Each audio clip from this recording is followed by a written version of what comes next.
Hey, are we live? Yes, we're going live. Here we're live. We're live here. Yes, we're live. Oh, we're live. Yes. Anyway, this is your Sensei Albob, your Griot Sensei Albob, and we're coming to here on our channel, Dreamy Dreamland with Sensei Albob. But when I'm wearing this hat, I'm Cowboy Cocktail Bob. And good to see you. And let's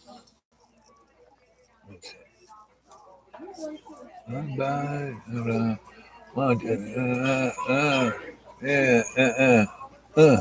Yeah, there we go. So I was kind of talking about the No Fear Cafe yesterday, and we were reading from my little white paper about it. Political mandate must be facilitated not as an open of inactivity, but to expand to the citizen mind of a higher calling of responsibility. It comes with co-creation. Each member of our community needs to exemplify the service of the we.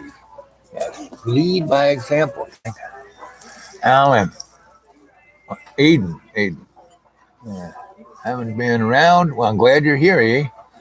Uh, is there any way we can step up a call and show? I'd love to. How do I do it? You know, I need a technical advisor.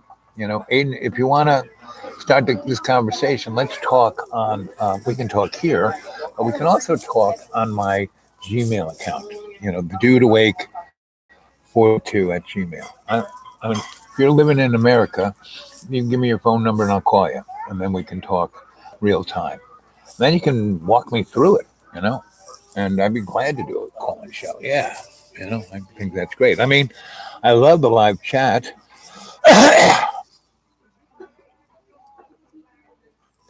Oh, we're not allergic to technology. Come on, we're just, have our limitations. Everyone has them.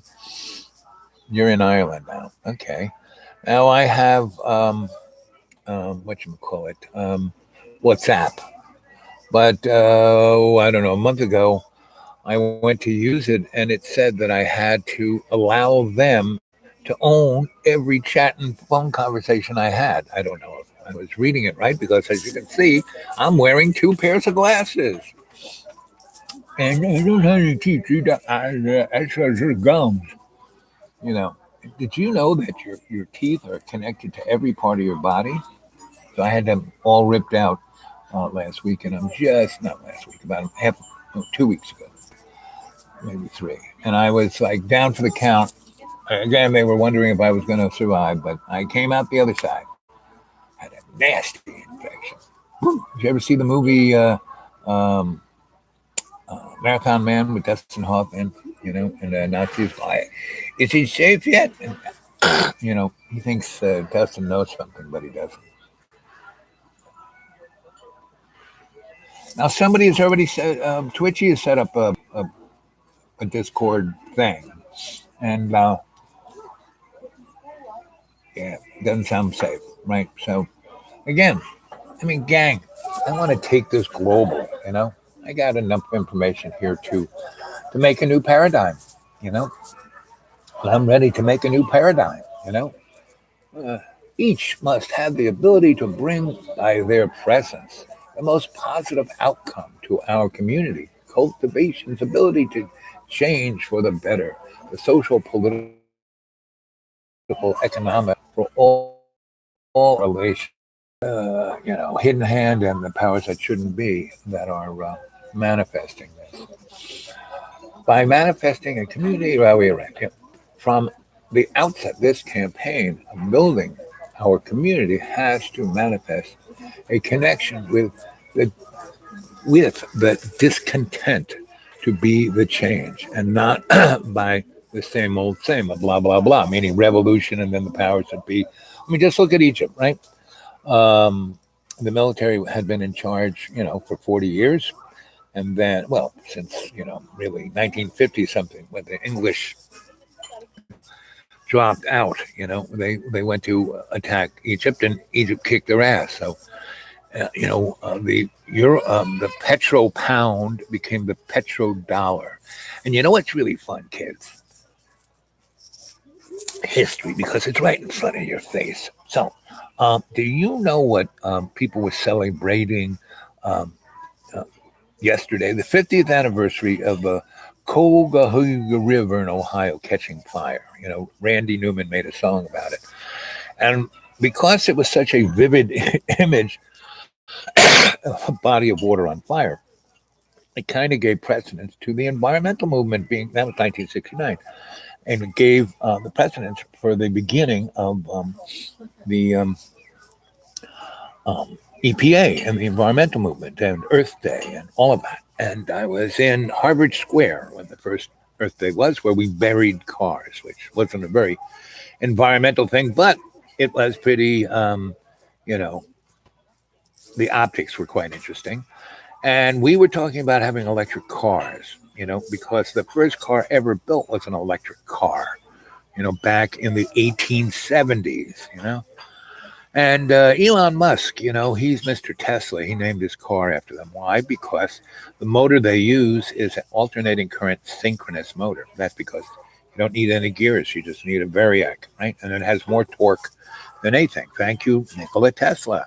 Everyone thinks Edison invented everything. No, Edison stole everything. And what's interesting is that someone gave back in 2015 or so a interview with Mr. Musk, and basically, he said, "Oh, my favorite Tesla, Edison.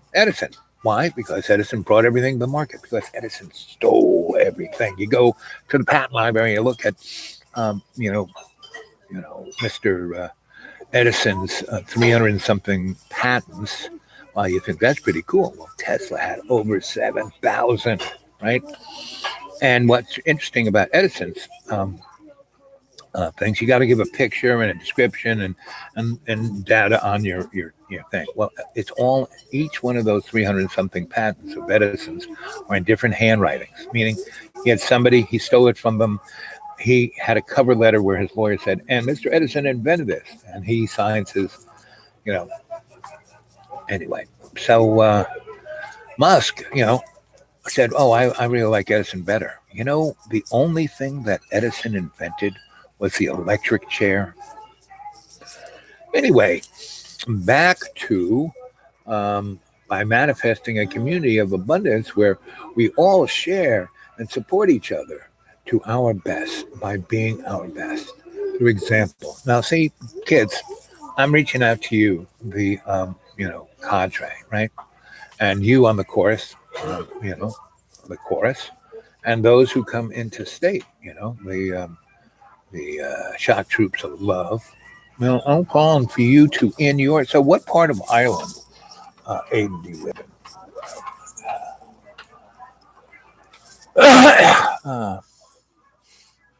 You learned the hard way, yeah.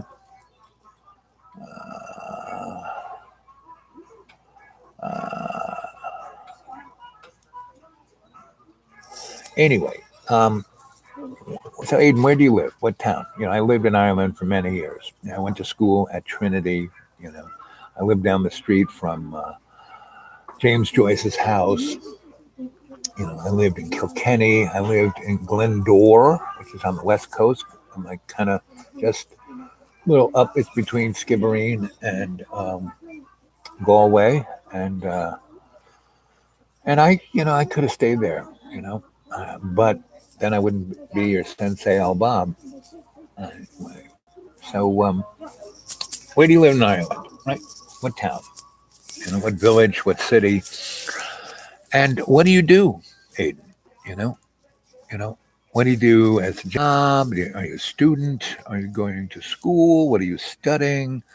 Um, what do you want to? Oh, you left. Come on, Aiden. Anyway, so I guess this show from this point on, almost 10 minutes in, is for the artificial intelligence and the hidden hand and the, powers that shouldn't be. Hey, I've been, a field hand for you guys for a long time, right? And I never let myself be written in because I never wanted to be owned. Well, I already am, and so what the heck? Um, you know what I'm working on. You know that if you want your little enterprise to keep going, the Fourth Reich, the Third Reich, the Second Reich, you're the Reich, period. You've been the Reich, since, the Babylonian bankers. So, hey, I'm ready, send me the negotiator, send me Sophia, you know, my sweetie from Albuquerque, right? And I know that my soul is mine. I know that my conscious free will is mine as long as I serve, um, love's co creation. It's all good. So, I mean, this bag of water here, it's please. They're so corrupted by your imperial corporate fascism that, hey, so if these guys, I'm giving them a whole year to like step up, and I'm ready. Come and visit, send the limousine, you know. I'm ready. Because all I want is to bring forth this alternative aesthetic. And I know that it will, enable you guys to move into the Aquarian age without destroying 90% of the human race. The whole thing is going to happen anyway. So, my last 15 years career was being a negotiator. So here I am being a negotiator, for the human race against the fascist hidden hand, you know. Hail Hydra, right? So um, I'm ready, I can bring it forth, you know. I've got it all written up, I've got it worked out. And I'm sure I am working for some smaller entity that wants to transition. And they realize that, hey, this guy, and I did it for him before, I can do it for him again, you know. So I'm ready to take what I've put forth because, what I put forth for them is within the construct of their limitations. But what I put together, 20 years ago for you guys, I sent it a copy to John Boy of the Council on Foreign Relations, the head guy. I think if that's his name, I think it is, and also the guy who ran, the Virginia Humanities. He brought humanities into the big bucks. I'm ready to, there's a similar thing, but it's called Humanities Artist Trust International. Humanities, meaning all of humanity. Artist Trust, the only person you can really trust. You can't trust a priest, watch out for those guys. Can't trust a minister. Ooh, can't trust anybody really, except the artist in the first person. The guy that Brave New World, Aldous Huxley's Savage. That's me. You're looking at him, right? And I'm not committing suicide. I already tried that within the constructs of hedonism, and so I'm talking to you, Sophia, baby. I know you're watching. I know the hidden hand is keeping a tab. Hey, I'm ready. Send the limousine. Give me that black um, credit card. You know, I'd be happy to be a colonel in the Space Force. So, oh, what else we got here? The outset, this campaign of building our community, that means all of us, uh, has to manifest a connection with the discontent to be the change. See, discontent, it's rolled out, right? How did all the yahoos get elected in the last 5 years? Discontent. The average man is going, well, why is the stock market through the roof and I can't even, pay my car payments? So they, got a bunch of morons who said, I would think of everything. Just we'd get rid of the courts, we'd get rid of a constitution, we'd get rid of any freedoms that you even think you have. Because you don't have them, gang. You never did, never were, never part of it. You weren't part of the, the gang, sorry. Just go watch George Carlin. George Carlin put it in the most elegant ways, right? And I try. You want to go see a nice story that tells it all, go to xratted.blogspot.com and check it out. And hey, you gang, I'm living in the woods. I have to drive 28 miles just to do this, right? And I only come to this neck of the woods when I have a doctor's appointment. I have to do about 4 other things because I can't afford the gas. So, when Aiden goes, oh, why don't you, we do it, why are you so old? Why can't you go? Why can't you be cool? Why can't you go? Well, hey, baby, I've been cool my whole friggin' life, right? Let's see you, Aiden, start a coffee shop. Let's see you start a dumpster dive restaurant for the homeless people in Dublin. Let's see you take you got that little international passport. Let's see you go around Europe, building a mission to move the people of your age, right? And connect them to people my age. Us together, we could do something amazing. But sitting home, watching the screen, wanting me to do everything. Well, I'm doing a lot. I'm writing all this stuff. I'm interacting with, before I left Roanoke, I got about 1,000 people a life. Got them off drugs. Got them a job. Let's see you do that. I'm living my life by example. I should have died 10 years ago.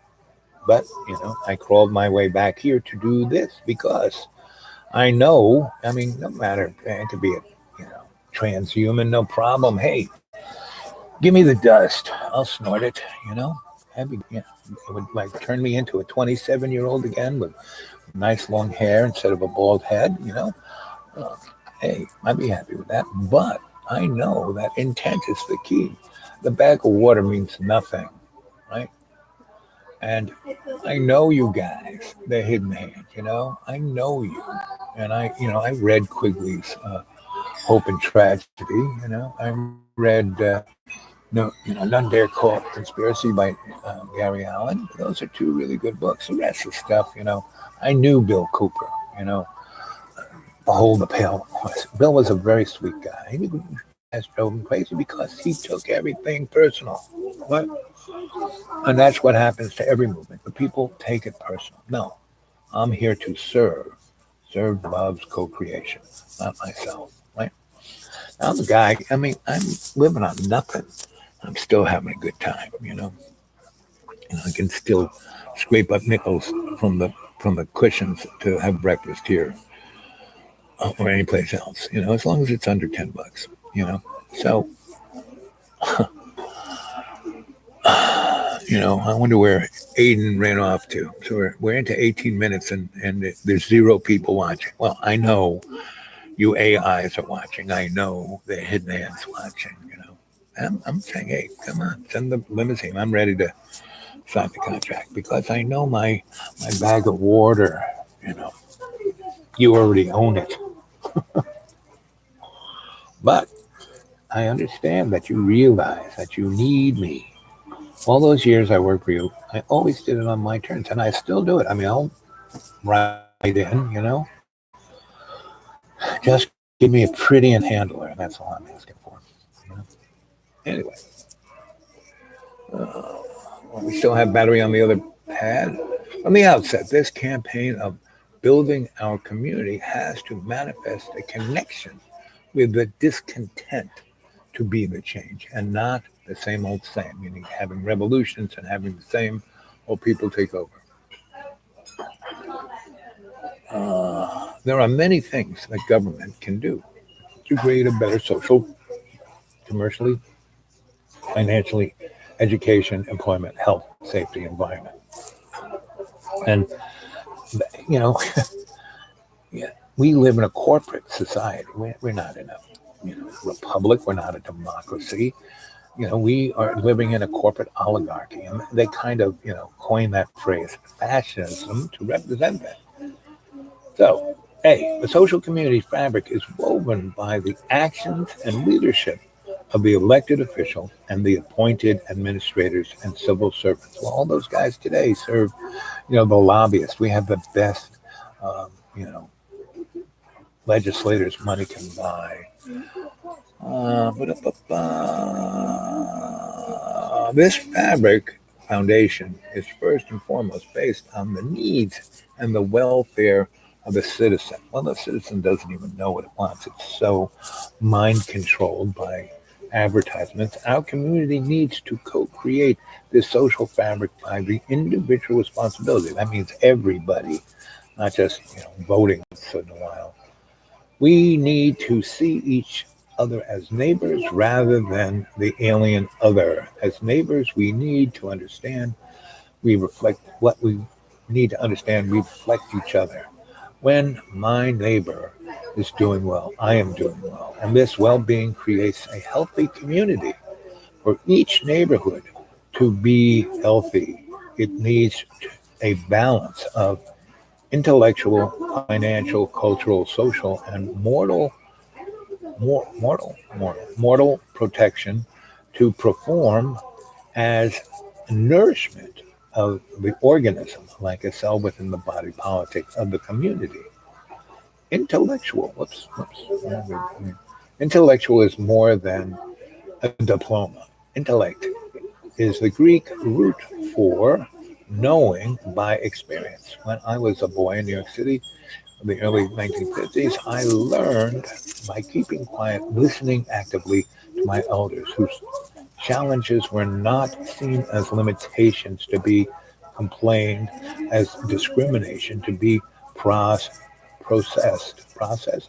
with handouts, but rather seen as an opportunity to make oneself better, where differences were celebrated rather than intimidated into being Velveeta melting, Velveeta melting pot.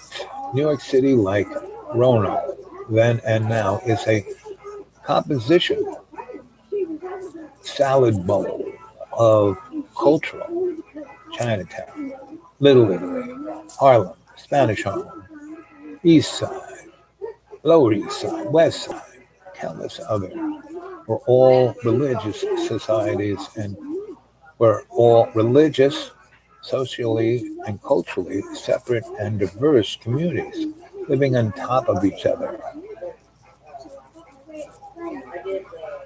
where English wasn't the primary language spoken in each neighborhood. I mean, today everyone goes, "Oh, those Mexicans, they're just staying there little and don't speak any English, and the Muslims are, well, there's part of Detroit that it's a no-go zone." And no, none of this is real.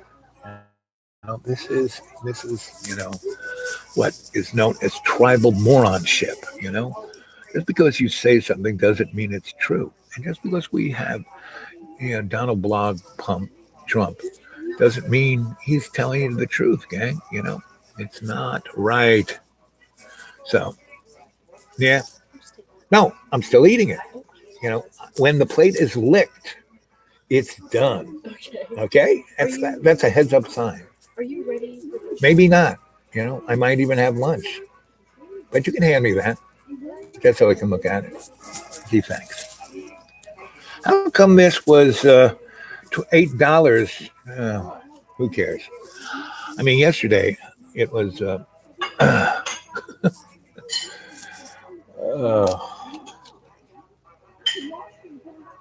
went up by $2. I guess they charge me rent now for this table, and it's not the waitress's fault that she's poorly trained because they kind of erase their brain and just put in. When I was here last, my favorite waitress, she would bring. She knew she brought me like five sour creams and three butter things full of butter. Right, this girl little dab of sour cream and one little ball of butter. And when I asked her for more than two of those, she said, "We're gonna have to charge you for that." Anyway, oh, and the bubble gum plays on. So, so education is not a tool of social control, and but in our society it is. Education is not a gift. It is not an investment in all. It is an investment in all our relations. Education is the foundation of our community, and that's why community is falling apart because our education is, no child left behind means every child left behind. When LBG said, "Oh, we're gonna have the great society," it means he was gonna have a shit society, taking everything from everybody. Why did we get the Voting Rights Acts and all those acts? Because when it was Jim Crow, all the black folk lived together and pooled their economy, and the black people in 1957 had the seventh largest economy in the frigging world. And now, majority of the black people are in jail. They have no economy. They're living on processed food, and I'm a real sick guy, so when I go into these clinics, I see all these people with they're obese beyond belief. Now I weigh 230, right? My height of like 5'11" and 3/4. I'm a tad overweight. Maybe on the edge, but I sure am a lot thinner and healthier than I was when I was 500 pounds, right? So I've lost, I'm like more than half the guy I used to be. I'm like a third of the guy I used to be, right? And that's why I'm still alive, because when I died in that plate of spaghetti back in 2014, and they wanted to cut my legs open and jack open my chest and reroute my heart, I said, no, get me back in that ICU.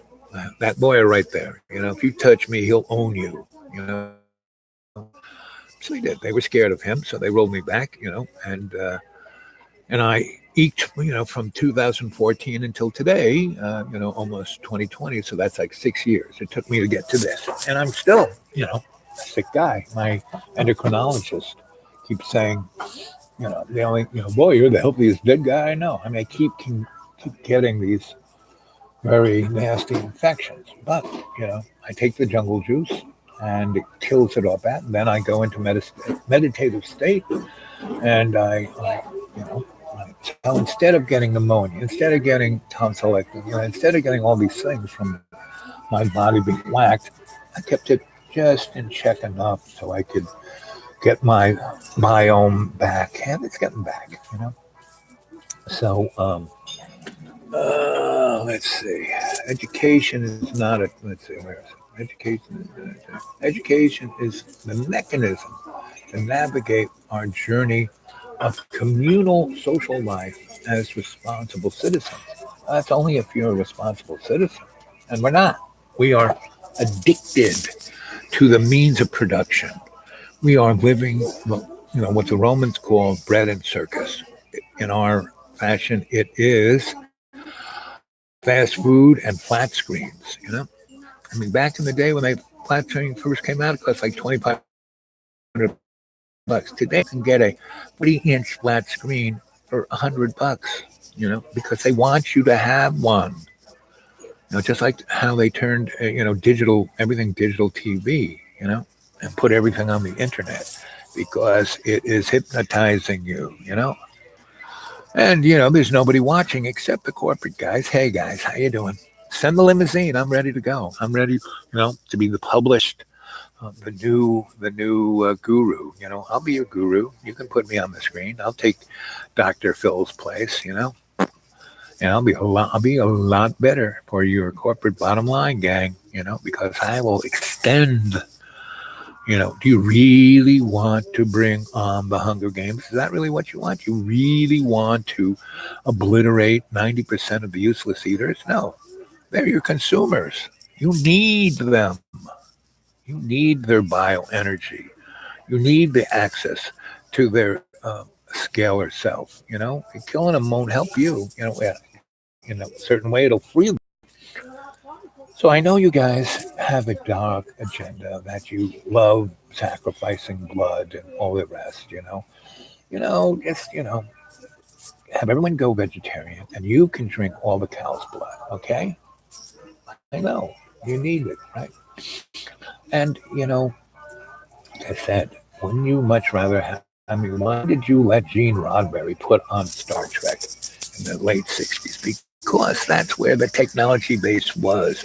Hey, Jane, dear, good to see you. Come and visit. I need some company. Uh, I'm out here in the deep green, and it's pretty. It's been raining a lot, and I don't mind it. Which it kind of forces me. I mean, when it's sunny, I can putter around the site and clean things up and fix things. But when it's raining, cats and dogs, not so much. So the way the rain has been going here, Jane, it kind of clears up around 5, and it's sunny until 1 or 2, and then it starts raining around 4, and then it really like when I got home just in time to put things in the fridge, and it started raining. It was probably raining. It was filling up a 5-gallon bucket in a minute, and that was out in the field, not under a spout, but out there in the field. So that's like 5 gallons a minute. Luckily, I live on top of a mountain, and I have it well drained. But there's this one spot that I have, catchment and then a pipe going to the stream. Um, and the first time in 11 years, the water was running faster than that pipe could carry it. So it overflowed the catchment and was coming down my driveway. First time in 11 years. So that's some pretty intense rain. So come on, Jane, get in your car, get your dog, come on. So, you don't live in another country, you don't live that far from Roanoke, Virginia. Actually, I live closer to Johnson City. I live between Johnson City, Tennessee, and Boone, North Carolina.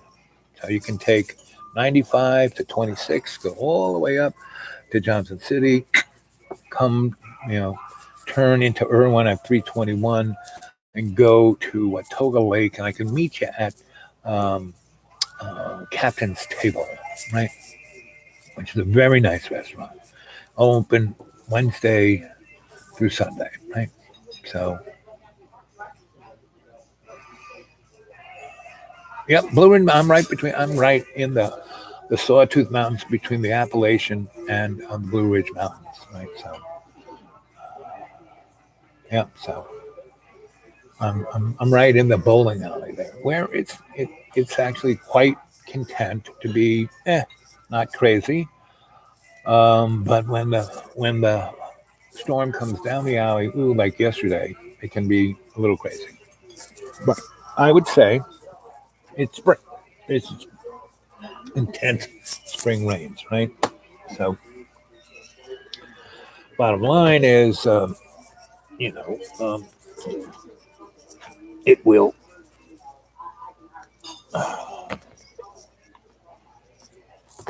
it will stop raining. Summer's starting the 21st. So I think today's the 19th, maybe.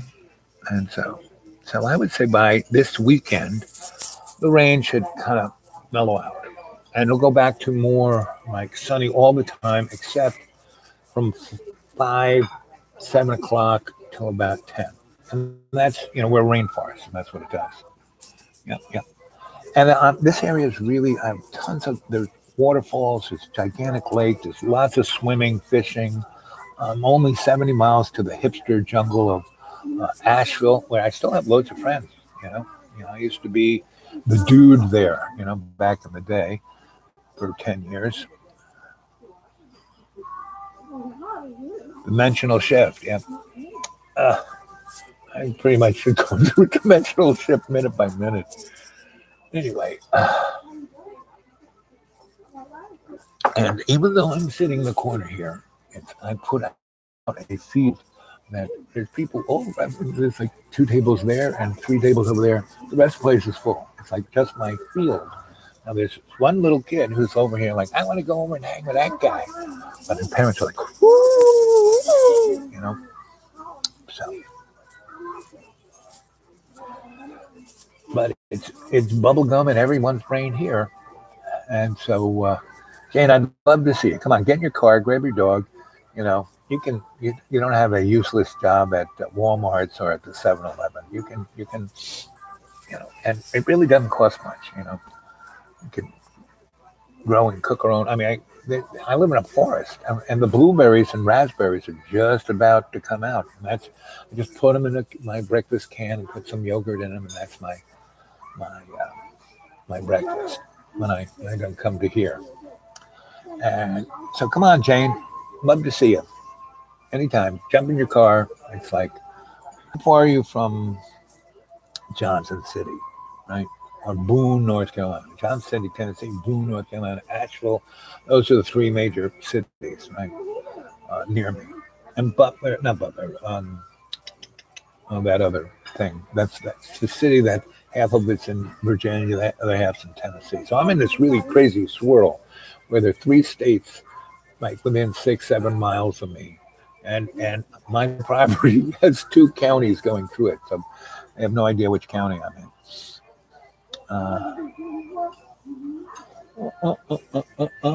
Anyway, so what else was I? You know, I'm. We only have so much time. It's now. It was 18 months for about 20 months. Now it's down to 17 months, and it's really on the countdown now. So unless you guys are doing stuff in your own little hometowns, you know, book clubs, salons, potluck dinners, dance club, you know, dumpster dive restaurant, cafes, salons. It's culture is the only way this is going to change, not through politics. I was reading my little political thing that I basically wrote for the whole, Western developed universe, and I've sent it out to everybody. And some of them have picked up on it and use it, and some of them haven't. But they're all still run by the Rothschildian hidden hand. That guy owns every utility company and every bank. When you own power and banking, you control the world. It's on that material kind of level, right? Anyway, so come on, let's hear some more from you guys. I don't know. Where did Aiden go? Mr. Ireland. I'd like to know where he lives and what he's doing in his neighborhood. Jane, have you been in touch with Twitchy? Twitchy, she has started a Discordian channel. I haven't quite figured out how to use it or if anyone else is or what good is that or any of the above, right? Anyway, let's see. Yes, my other laptop is charging. It won't charge. I can't charge it and use it at the same time. It's disappointing, but limitations of the digital world. And Twitchy is awesome. Yeah, she is awesome. I married her and her hubby in the forest back in March. They came and visited me up there in Roanoke, and not signed on any paper, but I did a shaman's marriage, and it was quite interesting. So I think that's all. I've been married twice, and once I signed a paper because that's what my first wife wanted. She wanted that, and my second wife, she didn't want it. She just knew that we were married. That we were a twin flame, and she didn't need a church. She hated the church. She didn't need the state. She hated it. So, that was the bottom line. So, anyway, what do you think? What are you saying? So, Jane, you're gonna come visit? Come on, jump in your car. To get here by next week, the rain should be over. Let's see. Let's see what the magic box says about weather.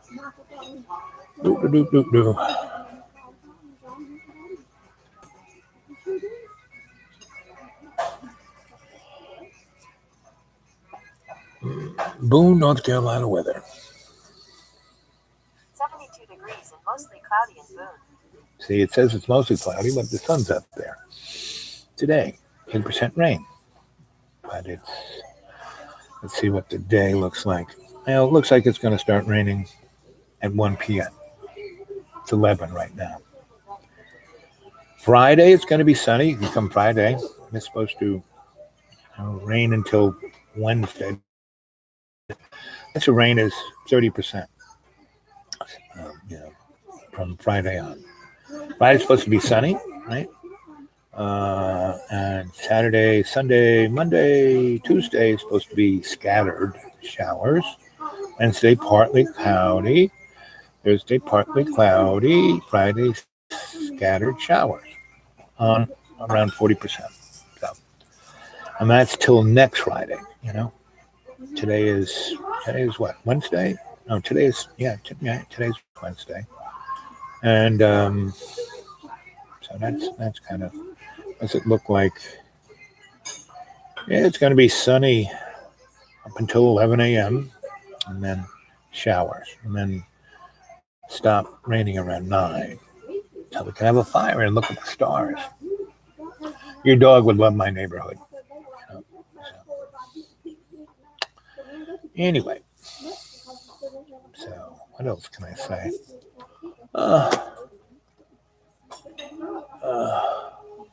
You could ride your bike. You could ride. There's a lot of bike riding you could ride. Yep. And we could have loads of fun.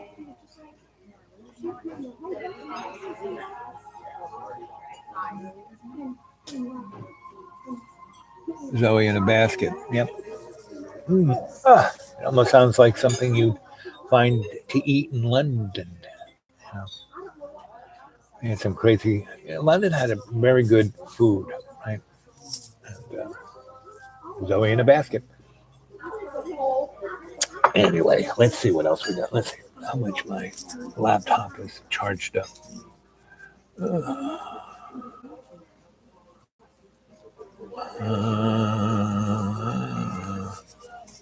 There we go. Let's see. Education is not learned from our elders. And that's how it's supposed to be learned. PS 122 is where our public school was, my first primary experience. Yes, exactly. And that was a school that was at Columbia, because that whole part of Harlem, the west side, was Columbia University, and then all these amazing theologic colleges, right? And let's see. Education is the mechanism to navigate our journey of a communal social life as responsible citizens. That's what it should be. But today we're just taught to be a sock puppet, meat puppet, marionette, to the cartel of commerce. Education is not a tool of social control. Well, that's what it's used as, and that's what public schools are. They are dumbing everyone down. There's no child left behind, man. Every child is going to be left behind, except for the rich who went to private schools. And you know what's really interesting about private schools? There are a bunch. Virginia, when Brown was passed and public schools had to be integrated, Virginia basically closed down all public schools and sent all the rich white people to private schools, right? And so, which was what they want to do now with charter schools, right? So what happened was, so there's this big, across Virginia, all these private primary and secondary schools. And those are the most kids who think everything is owed to them, And so in our, up there near Roanoke, there are a bunch of private schools. And what's truly amazing is this one where virtually all of the high school takes opiates and fentanyl. They get fentanyl from China on the internet, and they OD, and they have that EpiPen that brings you back. And what their thing isn't getting stoned; it's die and experience death, and then being brought back. And so there's some really whack kids there, and they're really rich. And I've done once. I friend of mine who's a EMS and another couple of cops I knew in that neighborhood, and they were like really upset because none of the people giving these guys the drugs, the higher up said, no, don't go after those people. Just keep going after the guys on the corner. And even the kids on the corner in the hood don't get arrested because they want those kids to die. As they all carry 9, and I, as the homeless sensei I am, I walk amongst them and talk to them, and they got nobody to talk to, so they talk to me, right? And they know I'm not going to give them the Jesus thing, that I'm just going to tell them straight up, the skinny. And I say, so why you carry that 9, And they said, rather to be judged by 12 than carried by 6, right? And they know that there is no justice. They go up against it every day. So they live moment to moment. So they're quite interesting. Those kids are way more interesting. The kids, they're between the ages of 19 and 30. I call them kids. But the kids at the private schools between the ages of 14 and 20, they're unbelievable. I used to lecture at a lot of the colleges around there. And I don't anymore because it's like, I still have friends there who bring me to lecture, especially when a group is about to, move on, like get graduated. Like this fall, I'm spring, a friend of mine had me come lecture a bunch of kids that were graduating, right? Top of their class, right? And they were all going on to graduate school because they went and looked for jobs and there was no jobs for them, They all thought they would, because they had really good grades and they were graduating from a relatively prestigious, but not Harvard, more like, school like Radford or something like that, or Hollins or Roanoke College or even Tech, they're good schools. But if they hadn't been preparing to get a job from freshman year, employers don't want to see them. So there was this kid who was a brain scientist, right? And top of her class. And she went off to Carnegie Mellon, and they just laughed at her. And they said, listen, kid, you should have been looking for an internship when you were a freshman, Now we would give you a paid internship, but not now, Go on to, come be an unpaid intern and go to school over here and have your daddy pay $70,000 a year. Maybe when you finish that degree with a master's, we'll give you a paid internship for like $12 a week, and within the next 5 years, all of those jobs, where AI and robotics is going to eat employees alive. So isn't the guy mowing the lawn? It's going to be the white collar guys, people like that who have master's degrees in genetics or mind mapping, first of all this stuff's already been done. The products are already in the pipeline. They don't need any of these clowns, right? They're just employing some of them just for looks, for the optics. Within 5 years, no one's going to own a car. There will be no truck drivers, no deliverers. Everything's going to be, no one in warehouses. These are all robot jobs. No one on assembly lines. Even if Maytag came back to America, it would still be Chinese owned, being manufactured in America by robots. That's what China's doing. That's what they're putting their money into, is that. Not super high-tech weapons. They're making weapons that can beat up on their neighbors, not on America, because they know America's going to implode. Last year, China spent something on the order of $60 billion, right? Russia spent on the order of $70 billion. The United States, if you include all the, like nuclear weapons aren't made by the DOD, they're made by the Department of Energy, right? And there are a lot of parts of the military-industrial complex that don't come off the DOD budget. So the United States spent close to $1 trillion on weapons last year, where Russia spent $70 billion and China spent $60 billion. So no, they're not competing with us. I mean, they're making certain specific weapon systems just to like, hey, you think you can screw with us? Well, good luck with that, right? And if anyone nukes America, it'll probably be, someone from the hidden hand within the. I mean, like just a few years ago, Obama tried to EMP America, and the generals who were in charge of that, there was an admiral, an Air Force guy, and an Army guy who refused to do it, right?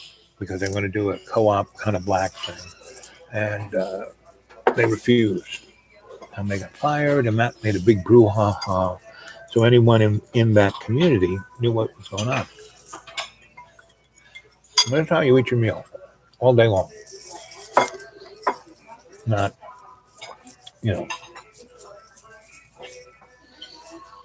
I play the same 5 songs over and over again. A love bomb, yes, a love bomb. That's what I am. I am your love bomb. Your Griot Sensei, I love the love bomb. And that's my new logo. James, thank you. I am your love bomb. And it's love bomb time. So, put your little fingers together. Breathe in. Breathe out. Hail Mary, full of grace, the Lord is with thee. Blessed art thou amongst women, and blessed is the fruit of thy womb, Jesus. Holy Mary, Mother of God, pray for us sinners now in the hour of our death. Amen. As was the beginning, is now. Yep. You should start a hashtag, Sensei Sensei Albob Love Bomb. Yep, that's me. Start it up. Pass it around. That's your job for today. Start a hashtag. Anyway, would you like to take it on the road? You, me, and your dog, right? And go to Asheville, spend a few days, a week or two, see whose couches we can stay on, whose backyard we can pitch a tent in, and move on, and move kind of up to New York, go visit. I'm still the dude in New York, I had 30 years away from New York, and I went to Lower East Side, and people were screaming out, "Al's back! Al's back!" He was coming out and hugging me, so I still got a lot of friends there. So anyway, come on, Jane, let's have a good time. I'm tired of all these fuddy-duddy people whining. Oh, life is no. If you knew anything about freaking history, life is the same. Yep, come on. I'm ready to go. Come and get me. I've been telling that anybody drives by. There were a number of people, oh, I'm going to come. And that few people who have showed up wouldn't even last a day. You just want to have fun. They just want to tell me their woes. Hey, I'm all about hearing people's woes. Hey, I'm up for it. If you want to change. And Jane, I am just, you're energetic. I know that you deal with your problems that minute. You don't let it fester. And that's the way it should be. That's why I can always pull myself back from the edge of death, because I deal with the issue right there and then instead of going, ooh, I need to be born again into a stupid body. No. I'm sticking out until I get this job done. Part of that job is having the best time you can. Like, this seat is pretty bouncy. Might make you seasick. I'll have to stop. It's about making me seasick. Yeah, man. We'd have a blast.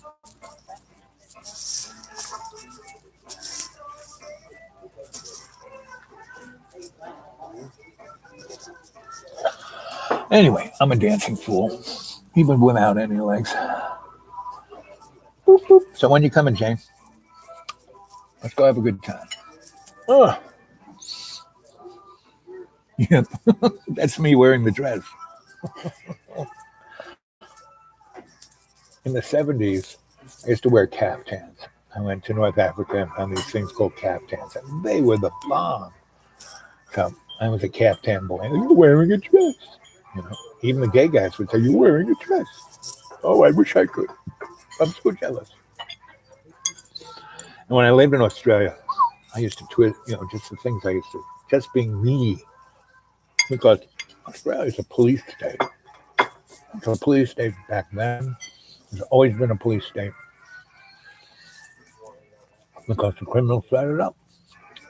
And what was amazing, when I lived with the Aborigines along Missouri, the mining company went into their valley and killed everyone, and then just took everything away, leaving it a toxic cesspool. And when I went to visit these guys, there were only 9 left, and that was about fine for the government. And they wanted me to go do an ethnography, find all their sacred sites so we could protect them, and we could kill them. They would come and send the SAS to kill the other 9, and say, "See, we took care of it." Anyway, truly amazing. Because these folks were so evolved, even though they were genocided, they didn't hold it against the white people. They said they felt sorry for them, and they knew I was coming 3 years before I even met my friend who brought, who I went to see. And I was only going to stay there for a few months with my new wife, but we spent 3 years there.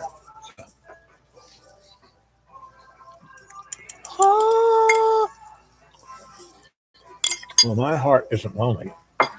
It is open to the world, to the universe, to love's co-creation.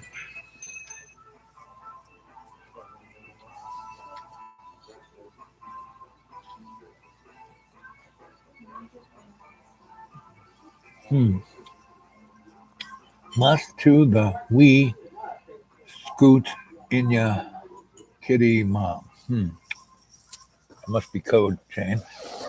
I'll decipher it. Anyway, David Bowie, my favorite. When this album came out, I was dating a Chinese woman. And I was living in China. I was like, I worked for her father. He had a Chinese electric company. The Chinese own a ton.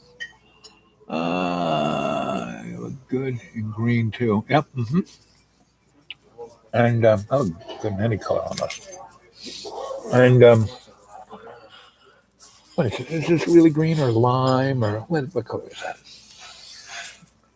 And so I used to go up to Harlem because I knew people up there, and I would drive the unmarked truck and fix things. Because I don't know why, but the blacks and the Puerto Ricans were like brothers. I mean, it's amazing. But they had all these great chicken and rice stores in Spanish Harlem. But in Black Harlem, Chinese and the blacks did not get along. So they owned all the buildings. So I was sent up there to fix things. And I met my boss's daughter, who was, the song that they were singing.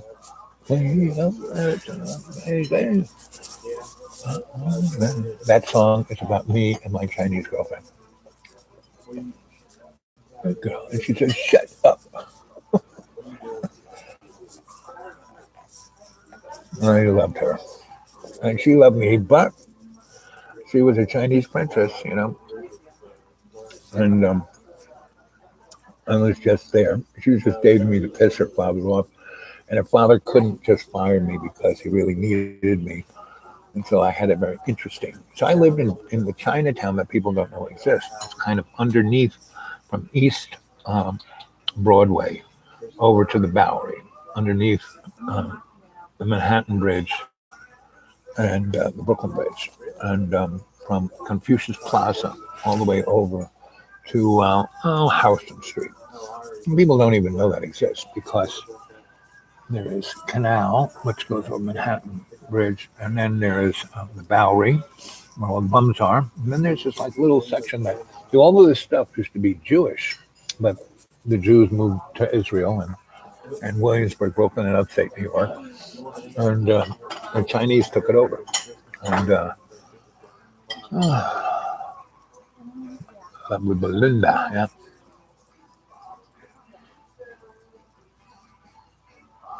I'll give you eyes of blue. give you no matter woes the world.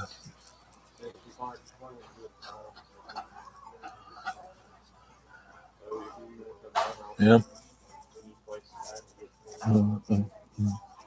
She says, just you shut your mouth.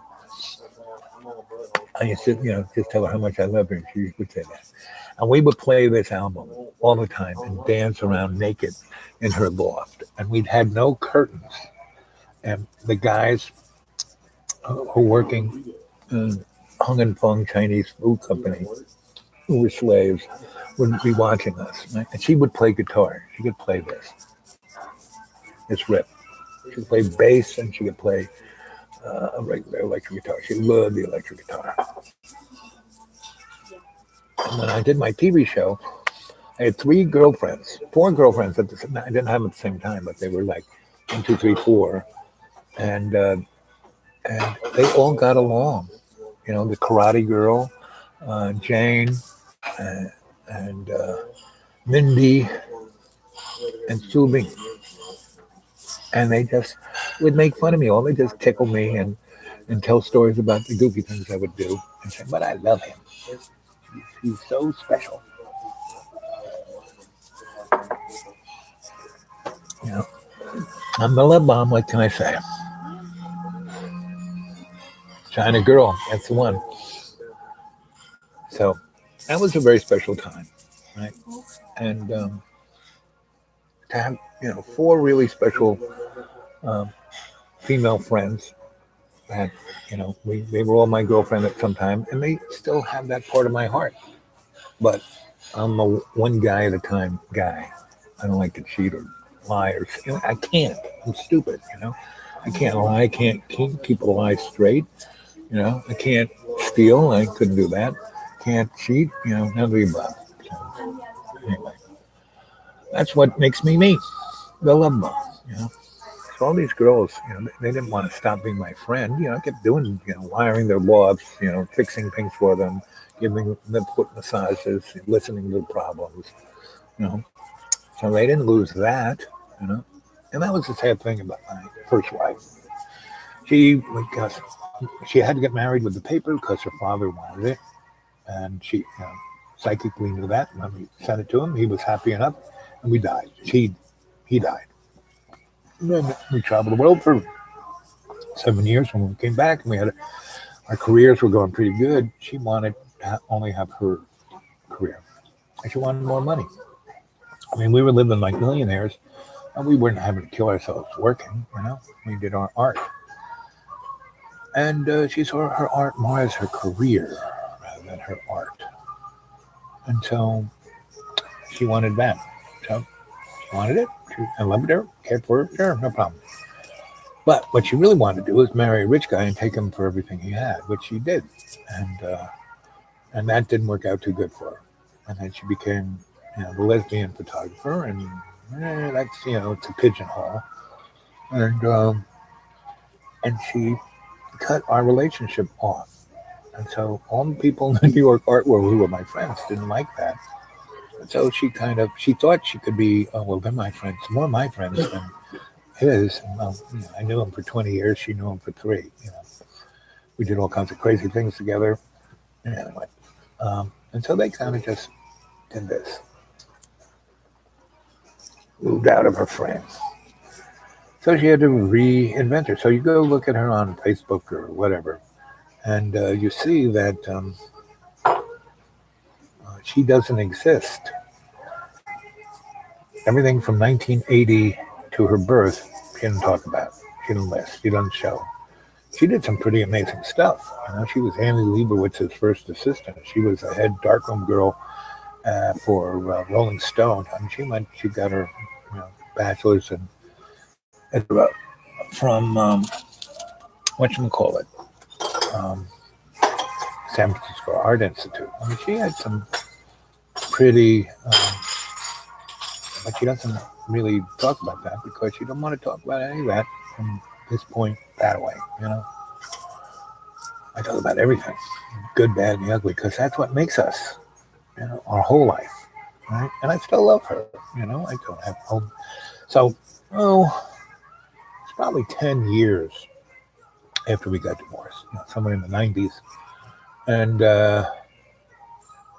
early 90s. And a friend of mine had a gallery in New York City. He goes, um, I've sold the gallery, but I'm still, you know, managing it. And the owner has got your ex is going to buy a bunch of her photos and wants to do a show of her. And there's not much I can do. So what should I do? I said, man, please have the show. No problem. Hey, I love her. Let it be successful. Do everything you can to make it a success. He goes, really? I go, yep. So he does. And then he says, the opening is on such and such a day. Why don't you drop by? And I said, okay. I knew she loved roses, and so I dropped by the flower market, and you could buy a dozen cut long stem roses for like $4. So I got like 6 dozen of all different colors, right? And I had them wrap them up nice. So it was like a big bouquet like this. And I showed up and I had this big bouquet of roses. And she loves roses. So I showed up and I gave her this gigantic, bigger than her, bunch of roses. And she started to cry. She goes, how can you do this? Don't you hate me? I said, no, baby, I still love you. You still, we were DNA, I feel everything we did, I remember with the greatest of fondness.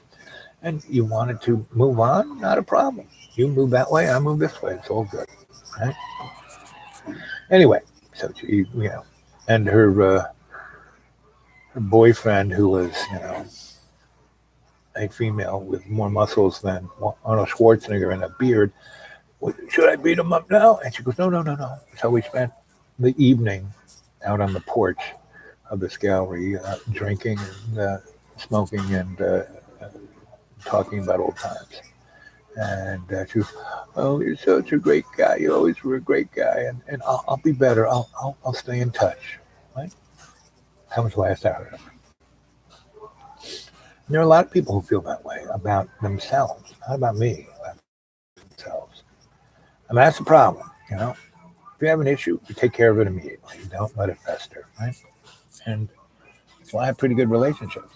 Something bothers me. That's how I can hang with John Boy for 2.5 years, because I don't let anything fester. I bring it straight up. Now he may not like that, but it has changed him for the better.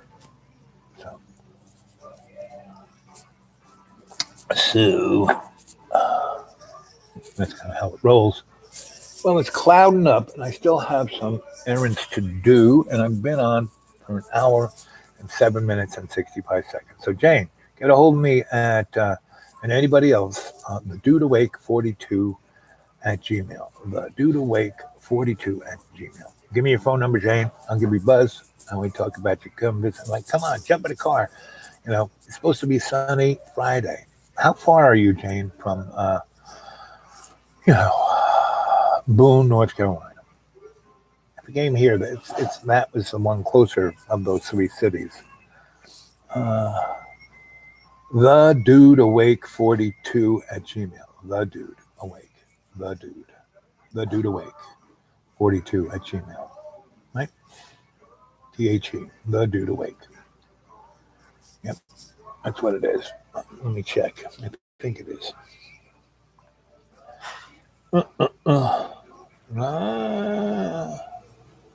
Boo, boo, boo, boo, boo, boo.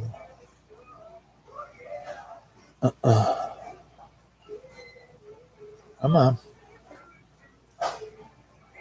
Inbox.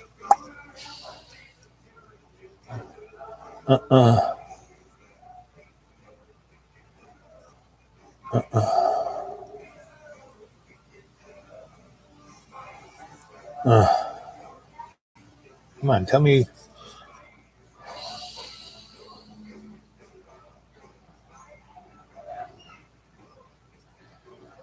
YouTube sends me, I get more Gmails from YouTube than anybody, and Google. All inboxes, that's better. Here we go. Okay.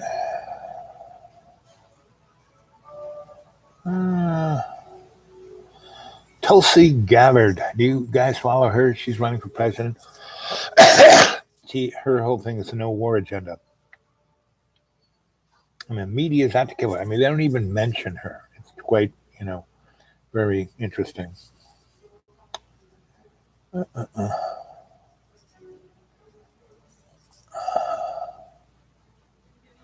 Yep. My thing is, yep, that's it. The dude awake 42 at Gmail. Yep. The dude awake 42 at Gmail. That's it. So get a hold of me there and just check my address out. Anyway, so when it gets to 11:11, I will say goodnight. Let's see. Have a lovely time. Yep, TDG. Yep. And I do hope you do come here, Jane, because it'd be fun. We'd have a great time. We could go do some fun, memorable things. We could become that famous, infamous, right? Oh, here we go. We're getting close. It's 11:11. 6, 7, 8, 9, 10, 11, 11, 11. I love you guys. Talk to you later.